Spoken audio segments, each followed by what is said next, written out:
আপনারা এতগুলো মানুষ হয়তো আমাকে চেনেন, বাট আমি তো সবাইকে চিনতে পারবো না, আমাকে পরিচয়টা দিতে হবে। এরপরে আপনি ভ্যালু অ্যাড করবেন কিভাবে? আমার সাথে যখন পরিচিত হলেন, এরপরে হয়তো অন্য পরবর্তী কোনো দিন কোনো সময় আমার সাথে ফলো আপে থাকতে পারেন। আপনি একটু একটু করে আপনার অ্যাক্টিভিটির মাধ্যমে জানাতে পারেন যে আমি এই ধরনের কাজ করি।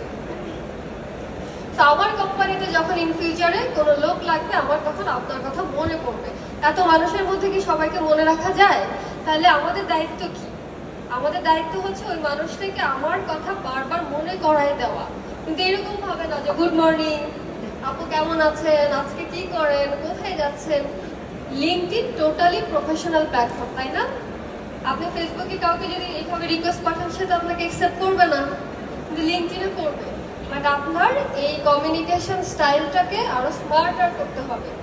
আপনাকে বুঝতে হবে যে কি ধরনের কথা বললে সে আপনার কথা রেসপন্স করবে। এই লিঙ্কডইন প্ল্যাটফর্মে কিন্তু যে কেউ আপনার যদি প্রপার অ্যাপ্রোচে আপনি তাকে নক দেন, রিপ্লাই দিবে।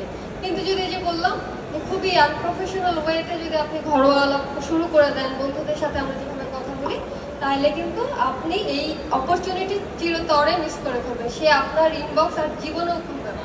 বা এটা আমিও করি। আমি হয়তো 3 বছর পরে হয়তো ওই আপু বা ভাইয়াটা বুঝতে পারবে যে আসলে লিঙ্কডইনে এই ধরনের মেসেজ পাঠানো ঠিক না।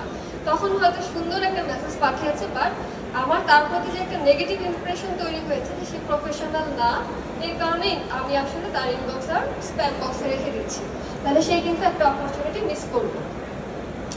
আচ্ছা, অটোমেটিক্যালি স্লাইড চেঞ্জ হচ্ছে। আমি একেবারে আমার আরেকটু পিছাই।